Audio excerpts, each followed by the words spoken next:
Yo, what's good, Young Bae? This is Wash, managing editor of COSIGN Magazine, and it's a privilege and honor to have you on the call today. And had this conversation on all things you, stemming from motherhood, philanthropy, entrepreneurship, your artwork, and it's being a positive example for many other young women and women in general to aspire to. Thank you. Yes, it's my pleasure. First things first, we want to dive into one of your newest roles, as being a mom who's breaking barriers as a single mother to your young son, Nico. Can you just describe the feeling and the level of responsibility you have now as a mother compared to before motherhood started? Oh my God, the level of responsibility is just crazy, let's say. But it's like, I'm not complaining. Like, I don't think I've ever been happier that there's like in my life. Right. Like I'm so happy. Like, yes, it's hard, but it's so rewarding. Like I could be working 20 hours and then I go home, I see him smiling, I'll be like, oh my God. It's like, it's just been great. It's hard, but it's been great and I love it. I love the motherhood, That's beautiful. Like me, I didn't even want to have a baby, but then like this happened and I just love it. That's beautiful. The biggest blessing. So just with being a new mom now, what are some of the lessons that you're learning? Because baby Nico is how old again? He's 16 months now. Yeah, he's 16 months. So he's getting older, getting bigger, getting wiser, stronger, and all these different things. Yeah. What are some of those lessons that you've gained just from these early months of being a mother? It's just lessons, a lot of lessons. I have to be like, I have to be really careful because Nico is like the mirror image of who I am. If I curse, he's gonna curse. If I do this, he's gonna do. He practices everything. Nico is me, and I'm Nico. Like me and Nico have the same face expression, same personality, same everything. It's crazy. So like seeing that, it's like, oh my God, I have to be a better person. Right. So I do. I mean, that just me being a father myself, I can really understand that sentiment that you speak of, because a lot of times when you look in the face of your child, you see yourself, and the fact that you see yourself, it just makes you want to do even better, because that child is an extension of you, and the life that you provide is the life that they'll live for at least the first 18 years. So it definitely is a very important role that we have to take on as parents. In what ways do you feel like your son has shaped or reshaped your perspective on life, business, and even your art? And seeing that you're a real big tattoo artist. I be like, I've always been a really, really like hard worker. I like just work. I've been working too much. Like I used to work 16, 20 hours a day, 7 days a week. You know what I'm saying? Right. It's insane. But like right now, it's crazy. Like, because people would just, feel different. Like they will always be like, oh, I gotta work harder now because I have a, son to take care of. For me, I'm opposite, because I work too hard all my life. Now I've learned to relax and spend time with my son. Take a day off. You know what I'm saying? Out of a week. Because I'm so used to just working 16, 20 hours a day, 7 days a week, Right. So now I'm just taking a day off from, or the Sunday off, whatever, spend time with my son. It's just, I'm trying to learn how to relax. Not how to like just realize and not work and enjoy life. Because it's really sad to say I never like really enjoyed my life. I just work because I'm freaking out because what I went through in the past. I just feel like, oh my God, I never want to go back to that. So my whole life I've always been like working. Now it's just like, you know what? Let me step back a little bit. Of course I'm gonna take care of my business, my artwork, everything, but let me just take a step back and enjoy my son. Right. Enjoy life, and let's just share this time with my son, because he's not gonna be a little baby forever. Right. I don't want to miss anything in his life. Right. This with the whole concept of this being present. is so essential just with children and at these young, early, impressionable years of their lives, because a lot of who they are, their level of independence, their level of confidence, self-esteem comes, just from these moments that they have early on with their parents. Yeah. So just with, like you mentioned how busy you are, that kind of serves as, just a barrier that, could kind of prevent you from being the best version of your mom. So just with some of those barriers, how are you able to navigate those and put yourself in a position to continually boss up and elevate with what you do? It's just, you know what, I don't know how I do it, because at the end of the day, I really have like 5 jobs. You know what I'm saying? Right. I'm a business owner. I've been a business owner. And now I'm on TV. I have to film. I have to be a business owner. I have to, I'm opening like 2 more businesses. It's just like a lot. Right. And I just somehow I pray and I make it work, because like I said, I'm not going to miss. I don't want to miss anything. You know what I'm saying? My son's growing up like by the second, and I'm like, oh my God. I don't want to miss his first step, first word, nothing. Absolutely. So, I don't know how I do it, but I just work hard, pray hard. That's it. I can't say I play hard anymore. I don't play. I feel it. They call that growth. I don't got time. So what do you typically do for that balance? Just now, because just being a mother, there's new, like we talked about, responsibilities. What things do you do to keep you balanced to where you also still feel like you're Young Bae who was before you were a mother? How do you find that balance? Yeah, to be honest, I'm never gonna feel like Young Bae that I used to be. But at the same time, like I like myself better now that I'm a mom. Like I know how to spend time, out of work, out of the, outside the work, like I know how to do that. Like I know how to like relax. What was the question? But how do I balance that? Yeah, like what do you do for balance? What do you do for fun? What like hobbies or this? Yeah. So like I found out like, oh my God, because like I had a miscarriage and I didn't even know I was pregnant or had a miscarriage or anything. So like that just woke me up to be like, oh my God, I gotta listen to my body. I gotta take care of myself. I know my son is important and everything, but if I don't take care of myself, who's gonna take care of my son at the end of the day? Right. So right now, I'm creating a program, like workout program, for this busy moms like me, single mother, stay-at-home mother, whatever. We don't have time for ourselves, We put everybody else first. But like, so that's why I'm trying to like build this fitness program that works for moms that are so busy. Like every mom is busy, but like you can work out at home 20 minutes a day, Maybe you can work out with your husband. Maybe you can work out with your, baby. That's dope. Right, that's dope. That's what I'm creating right now, because we can't go to the gym every day. Right. We can't. So yeah, that's called Fit Bae. Okay. Isn't that cute? Yeah, that is very suiting. It makes sense. Right? Yeah, it makes total sense. It makes sense for me. It makes sense for all the, a lot of babes. Right. And it's universal. Right. I'm doing that to balance myself, keep me healthy. I try to, I know I'm never gonna go back to who I was, but okay. I'm trying to That's actually a really good segue. Because there's a lot of power that comes with being a woman. And as a father who's raising a young, brilliant, creative 8-year-old girl, I intentionally do all I can to understand the importance of being present and cultivating her into the successful citizen that I want her to be in the global society. So just with that being in mind, can you speak a little bit more to your thoughts on how the importance of womanhood? What does womanhood mean to you? I know you mentioned not really existing as the former, Young Bae or Young Bae before motherhood, and that life being something that you've grown from.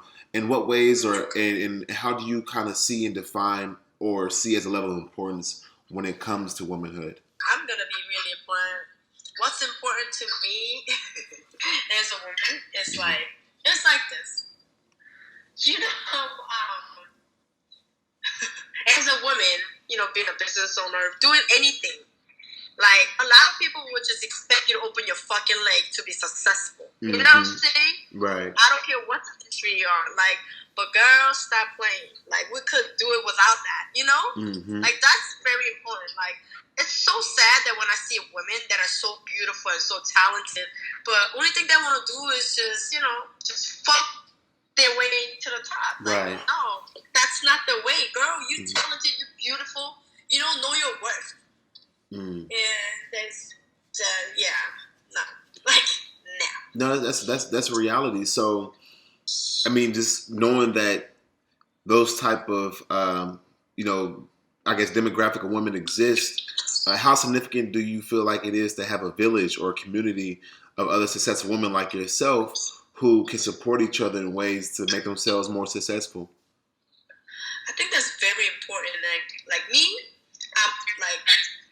I'm a believer, like I believe in God strongly. And my thing is, as God blesses me, I will have a heart to bless others, Right. So, like, sometimes people need help, but they don't know how to ask for help. And, it's just like me too. Like, I obviously didn't help growing up, but I didn't know how to ask for help. I didn't know if I needed help, Right. I didn't have, like, a role model that I could, like, look up to and just, like, So, like, I've been trying to, like, have a nonprofit for, like,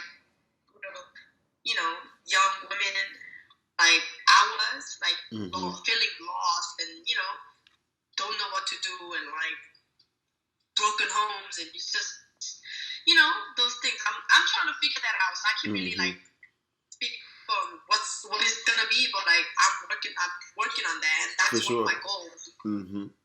Definitely. So, I mean, just with this a whole concept of investing in yourself, there's a lot that comes with that, and just being someone, like you kind of spoke to a little bit, it's about how other, some people in the industry go about reaching, their level of success, and sometimes that comes in ways that aren't as, like, highly moral as others. So just with that in mind, like, how do you feel about just the entertainment business in general? And no, I'm not talking about just entertainment business. It's I feel like that's just, I've seen that in like every industry. Every industry, yeah, for sure. Even like tattoo, same shit. Yeah. And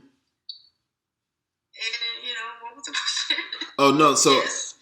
No, so I was saying, all these different spaces where, power exists, and where people are looking to climb up the ladder and get to their position that they want to be in life. Sometimes there's a lot of barriers within that, within that portion of, like, in your career. So, like, what barriers or what ways have you utilized just remaining true to self as you've, I guess, kind of move toward all things that you're doing right now with your tattoo shop or just being on Black Ink? What ways have you kind of just, like, learned, and what barriers have you faced as being, like, an entrepreneur?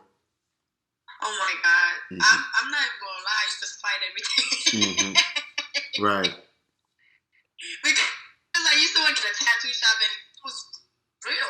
Tattoo industry is a male-dominated industry. Right. And this, like my coworkers would just grab my ass or like sideswipe me with their dick, like, like I used to fight every day. I used to get fired all the time. That's why I built my shop, Diamond Tattoos. That's not because I was rich or I saved up money. No, I started in somebody's storage room in Times Square. You know what I'm saying? I only did that because I couldn't take nobody's shit. You know what I'm saying? I used to get fired every day. I used to fight every day. Right. With this grown ass fucking man who don't know how to fucking act. You know what I'm saying? That's crazy. Yeah. So, like nah. If anybody will, try my way, it's just, I don't know. I just leave. If I don't like something, whatever, I say something. I leave, and whatever, I get fired. You know what? You have to just believe in yourself, believe in your talent, work hard, and never stop. Never lose your space. Right. And you will have everything you want. It's gonna be harder. It's not gonna come as faster, but when you have it, that's yours. Mm-hmm. Nobody can take that away from you. Right. That's powerful. Mm-hmm. So, just with the experiences, that I mean, you gain a lot of perspective just with all the things you've done. Just from, like I said, like you said, being on TV, some of the other projects you've taken on. But there's one project that I really want to learn a little bit more about, and that's with Black Ink Crew New York. So can you tell me more about how this opportunity came to fruition and how it kind of helped you transform and evolve as an artist? Right. That it was just like it was either Ink Master or Black Ink Crew. Mm-hmm. Ink Master, been reaching out to me like for season, I think 6, 7, 8 or something like that, and like Black Ink. I don't know. They just called me. I don't know how they found me, whatever. Mm-hmm. But they just called my shop. They wanted me on Black in Chicago, and I did Skype interview with the EP and the CEO of the company. I think they saw it. They saw my interview, and they were like, "Oh, she can't go to New York. She's gonna have to go to New York. Oh, no, mm-hmm. She can't go to Chicago. She's gonna have to go to New York. She's crazy." Yeah, so that's how everything happened. And before that, I knew about Ink Master a little bit, but then like I had no idea what Black Ink Crew was. Mm-hmm. So I thought that was like Ink Master, because like I said, I used to work 16, 20 hours a day every day. I never had time to watch TV. Right, grinding. Right, so like I didn't know what Black Ink was all about, and I didn't like I know a little bit about Ink Master, of course. Right. But Black Ink, I had no idea. I thought it was like Ink Master, but no, it wasn't. Damn, so it just dropped in your lap like that? I was like, no, it wasn't. Like I was like, what the fuck is this? It's because like we aggressive. We all are aggressive. Like we. But mm-hmm. once you guys get to know us, we're really good people. So like, they're my friends now. Right, for sure. But in the beginning, they were like, they were out to get me. gotta go through that rites of passage. So yeah, but I love all of them. Mm-hmm. They're amazing. When I got on the show, the reason why I got on the show was not because I wanted to be, oh my God, I'm going to be a reality star or nothing like that. It was for my, my goal, because my goal is to have my book out, my book about my, my life. My life for sure. Crazy. So about my life, I'm working on that still. I wanted to have my book out and, my charities, like nonprofits that I want to do. Like, I'm into fashion, all the things I wanted to do. I was thinking, if I'm not famous, who's going to read my book? Who's going to wear my shit? You know what I'm saying? Who's going to give me money to take care of these kids, Mm-hmm. Like, I had goals. That's why I got on TV. So, like, I'm still working on it, and it's not coming fast enough, but I'm working on it, and I'm really grateful and thankful for this opportunity and the platform. Right. Mm-hmm. That's dope. You just mentioned fashion, so I'm glad you mentioned that, because we caught wind of your new clothing line brand that you're coming out with or working on called 212. Uh-huh. Can you tell me a little bit more about what inspired their name and what it inspired the name of the company or clothing line, and what does it mean to you? I went through a lot in Korea. I don't know if you know my story. No. Like, I went through like a lot. Talk to me. Talk to me. You go into depth. I was homeless. I was, everything was just broken. You know what I'm saying? Like, it was just crazy. Korea is a great country. Like, they really good and really too good. And Korea is a very materialistic country. If you're not rich, you're fucked. Nobody will give a fuck about you. Right. Or, take care of you, make sure you can know. So, yes, it was really hard growing up in Korea. We was poor as shit. We was homeless. We was all that. That's why I came to New York, like, when I was 22 and a half. I just came to New York. It was just more like a escape for me. Right. See what's there, because I don't see no hope in Korea. That's what got me over here. I had like $80 in my pocket. I didn't speak any English, no family, no nothing. I just came. That's beautiful though. You know? But Yeah. that show you a lot about yourself. You know what I mean? Yeah. So yeah, I did that, and oh my god, every time I talk about my past, my brain goes like, and I forgot the question. No, you're fine. We just having a conversation. Because I'm interested, you know, because the context matters. So just with we were talking about fashion and your clothing line brand. Alright, so like yeah, so New York is where everything happened for me. You know, so 212 is the New York area code. Yeah. So that's what it is.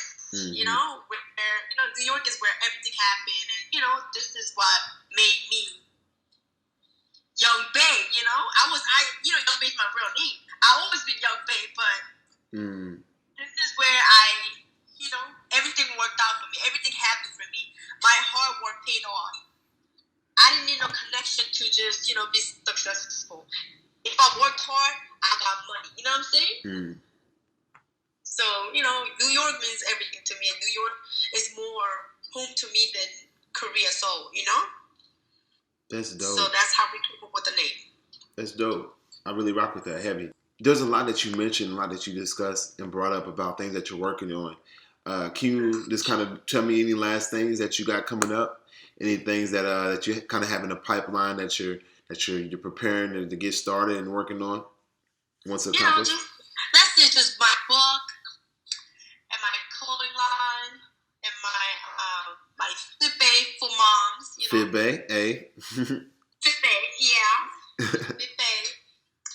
That's about it right now. And of course, nonprofit. Having a nonprofit is always in my head. It's just I didn't know setting up a nonprofit was this hard.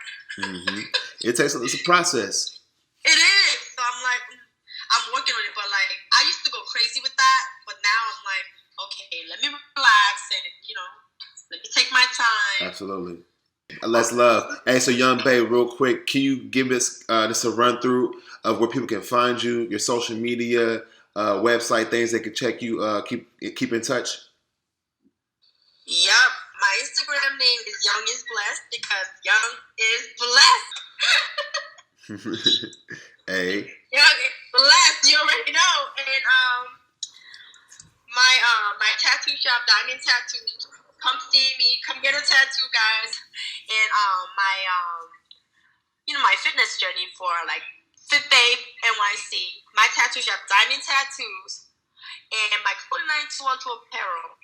And my baby's Instagram, Baby Nika Blue. Hey. I rock with it. I rock with the energy. Well, Young Bae, once again, this is Watch for COSIGN Magazine. I appreciate having your time. I appreciate learning all the different things that you had to share with us today. Wish you many blessings in all your future endeavors, and we'll make sure we stay tapped in. Appreciate you. And here at COSIGN Magazine, we believe no story should go untold. We co-sign Young Bae. We appreciate you. Out. Thank you.